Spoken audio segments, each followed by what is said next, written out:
ভাবে। এ কেমন রাজ্য বলো, কে খারাপ কে বা ভালো, ভালো মানুষ অন্ধকারে, অমানুষী আলোর দ্বারে।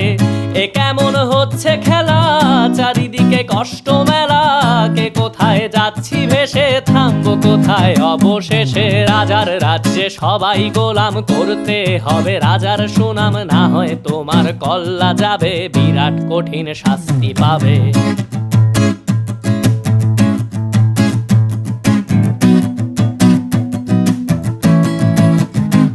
তুমি ভালো ভাবে বাঁচতে চাবে, তবে তোমার শাস্তি হবে। ভাবছো তুমি বিচার চাবে, এবার বোকা সব হারাবে। বললে কথা আস্তে বলো, কিংবা রাজার কথায় চলো, এদিক সেদিক পা বাড়ালে, তবেও তুমি সব হারালে। এ কেমন রাজ্য বলো, কে খারাপ কে বা ভালো, ভালো